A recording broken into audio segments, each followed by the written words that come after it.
दोस्तों आज 5 सितंबर है और 5 सितंबर को भारत में शिक्षक दिवस के रूप में मनाया जाता है, जो देश के महान शिक्षाविद और पूर्व राष्ट्रपति डॉक्टर सर्वपल्ली राधाकृष्ण की जयंती का प्रतीक है। यह दिन शिक्षकों के समाज में योगदान को सम्मानित करने और शिक्षा के महत्व को रेखांकित करने का अवसर है। आज के दौर में शिक्षा का स्वरूप भी तेजी से बदल रहा है और शिक्षक इस परिवर्तन का केंद्र भी है। तो आज के इस वीडियो में हम आज का शिक्षा, नवाचार और शिक्षकों के योगदान, शिक्षा के स्तर, शिक्षक और छात्र के संबंधित प्रभावित करने वाली घटनाओं और शिक्षकों पर थोपे गए गैर शिक्षक कार्यों के विभिन्न पहलुओं पर निष्पक्षता के साथ बात करेंगे। आज का युग डिजिटल क्रांति और तकनीकी नवाचारों का युग है। शिक्षा प्रणाली में ऑनलाइन शिक्षण, डिजिटल पाठ्यक्रम और एआई जैसी कई तकनीकें नई आ रही हैं। स्कूलों और विश्वविद्यालयों में स्मार्ट क्लासरूम हैं, ई लर्निंग के लिए प्लेटफॉर्म हैं, वर्चुअल लैब्स हैं, जहां टीचर्स यानी कि शिक्षण और अधिक इंटरेक्टिव्स को सुलभ बनाते हैं। कोविड-19 की बात करें तो कोविड-19 महामारी ने ऑनलाइन शिक्षा को मुख्य धारा में ला दिया है, जिससे शिक्षकों और छात्रों को नई तकनीकों को अपनाने के लिए मजबूर होना पड़ा। लेकिन वहीं से कहीं ना कहीं ऑनलाइन एजुकेशन को बढ़ावा भी मिला है। हालांकि ये बदलाव चुनौतियों से मुक्त नहीं है। डिजिटल डिवाइड एक बड़ी समस्या है। ग्रामीण क्षेत्रों में इंटरनेट और उपकरणों की कमी के कारण कई छात्र शिक्षा से वंचित भी रह जाते हैं। इसके अलावा ऑनलाइन शिक्षा ने व्यक्तिगत संपर्क और भावनात्मक जुड़ाव की भी कमी एक गंभीर मुद्दा है। शिक्षा का स्तर भी क्षेत्रीय और सामाजिक असमानताओं के कारण एक समान नहीं है, जहां निजी स्कूल और शहरी संस्थान आधुनिक सुविधाओं से कम रह जाते हैं, यानी कि वंचित रह जाते हैं। वहीं सरकारी स्कूलों में बुनियादी ढांचे, शिक्षकों की कमी और संसाधनों का अभाव अभी भी एक बड़ी चुनौती है, जहां ना ई लर्निंग को कुछ है, ना एआई को कुछ है और एजुकेशन मोड ठप पड़ा है। शिक्षा में नवाचार आज की सबसे बड़ी जरूरत है, चाहे वो एनईपी 2020 हो।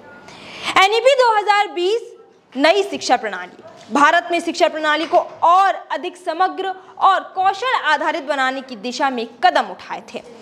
इसमें रटने की बजाय रचनात्मकता, आलोचनात्मक सोच और व्यवहारिक ज्ञान पर जोर दिया गया।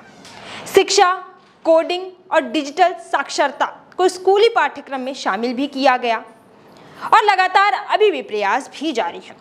शिक्षक भी नवाचार के इस दौर में महत्वपूर्ण भूमिका निभा रहे हैं। वे न केवल नई तकनीकों को सीख रहे हैं, बल्कि छात्रों को भविष्य के लिए तैयार करने के लिए नवीन शिक्षण विधियों को भी अपना रहे हैं। उदाहरण के तौर पर अगर हम बात करें, प्रोजेक्ट आधारित शिक्षण, गेमिफिकेशन, ब्लेंडेड लर्निंग जैसे कई तरीके शिक्षकों द्वारा अपनाए जा रहे हैं। हालांकि नवाचारों को अपनाने के लिए शिक्षकों को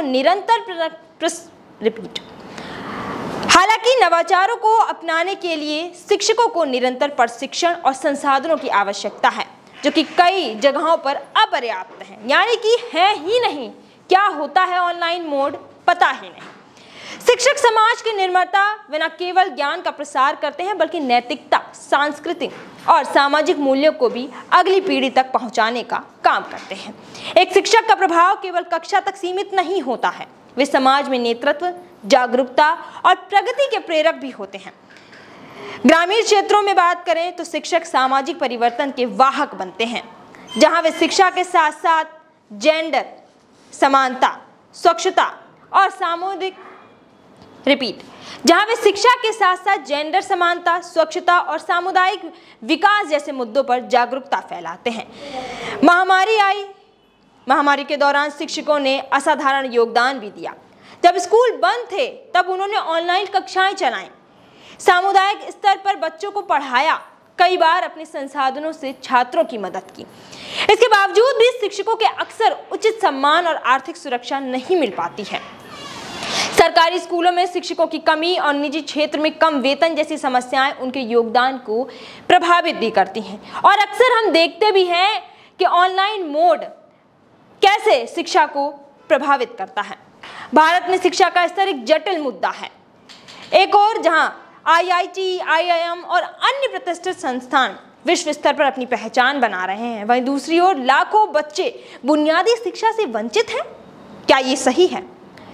यूनेस्को की एक रिपोर्ट के अनुसार भारत में स्कूल छोड़ने की दर अभी भी चिंताजनक है, खासकर लड़कियों और आर्थिक रूप से कमजोर वर्गों में।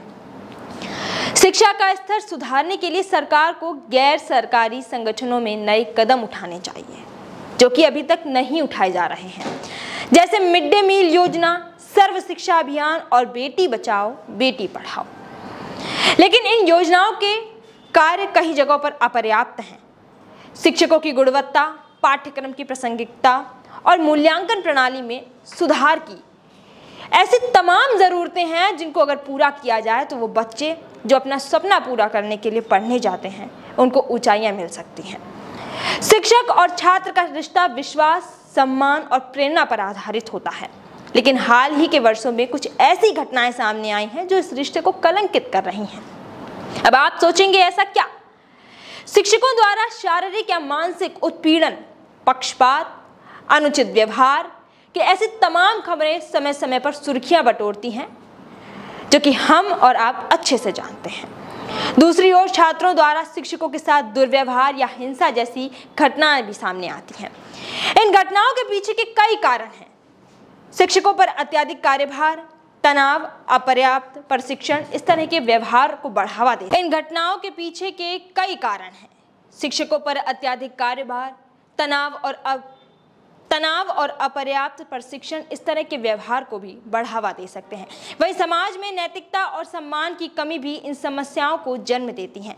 इन घटनाओं को रोकने के लिए स्कूलों में काउंसलिंग, शिक्षक प्रशिक्षण और सख्त नीतियों की ज़रूरत है, जो कि अभी तक नहीं आ पा रही हैं। साथ ही अभिभावकों को और समाज को इस रिश्ते को मजबूत करने में अपनी भूमिका भी निभानी होगी। शिक्षकों से शिक्षा के अलावा अन्य कार्यों की अपेक्षा एक गंभीर समस्या है।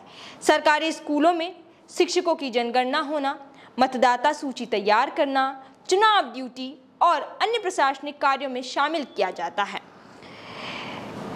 यह उनके शिक्षण समय और गुणवत्ता को भी प्रभावित कर देता है, जिसके कारण ऐसी तमाम समस्याएं हैं वो आती हैं। ग्रामीण क्षेत्रों में शिक्षकों को सामुदायिक कार्यों जैसे स्वच्छता अभियान या सामाजिक जागरूकता कार्यक्रमों में भी शामिल होना पड़ता है। ऐसे करके कई ऐसे तमाम कार्य होते हैं जो कि शिक्षकों द्वारा करवाए जाते हैं। हालांकि ये कार्य सामाजिक दृष्टिकोण से महत्वपूर्ण हो सकते हैं, लेकिन शिक्षकों का प्राथमिक दायित्व शिक्षा देना होता है, बच्चों के सपनों को ऊंचाइयां प्रदान करवाना होता है। इन अतिरिक्त जिम्मेदारियों के कारण शिक्षकों का ध्यान बंटता है और वे तनाव में भी आ जाते हैं, और अक्सर हम देखते हैं कि शिक्षकों का तनाव बढ़ा हुआ रहता है। सरकार को चाहिए कि शिक्षकों को इन कार्यों से मुक्त रखा जाए और उनकी ऊर्जा को केवल शिक्षा पर केंद्रित किया जाए। शिक्षक दिवस तो हमें याद रहता है और याद भी दिलाता है कि शिक्षक समाज का आधार है। आज के दौर में शिक्षा को नई ऊंचाइयों तक ले जाने के लिए शिक्षकों के संसाधन, प्रशिक्षण और सम्मान देना होगा। शिक्षा प्रणाली में सुधार, डिजिटल डिवाइड को पाटना और शिक्षक और छात्र संबंधों को मजबूत करना समय की मांग है। साथ ही शिक्षकों को गैर शिक्षक कार्यों से भी मुक्त करके उनकी भूमिका को और प्रभावी बनाया जा सकता है, क्योंकि बच्चे जो होते हैं वो शिक्षा के मंदिर में अपनी पढ़ाई करने जाते हैं, और जब शिक्षक अपना काम, उसका शिक्षा देना जो काम है वो करेगा, तभी बच्चों को सपने पूरे होंगे। शिक्षक न केवल ज्ञान का दीपक जलाते हैं बल्कि समाज को प्रगति के पथ पर भी ले जाते हैं। इस शिक्षक दिवस पर आइए हम उनके योगदान को सलाम करें और ये संकल्प लें कि हम एक ऐसी शिक्षा प्रणाली का निर्माण करेंगे जो समावेशी हो, नवाचारी हो और सभी के लिए सुलभ हो। तो क्यों ना हम और आप सब मिलकर ये पहल करें और इस शिक्षक दिवस को याद रखने की बजाय अपनी शिक्षा प्रणालियों में और बच्चों के जीवन में एक नई ऊर्जा लेकर आएं।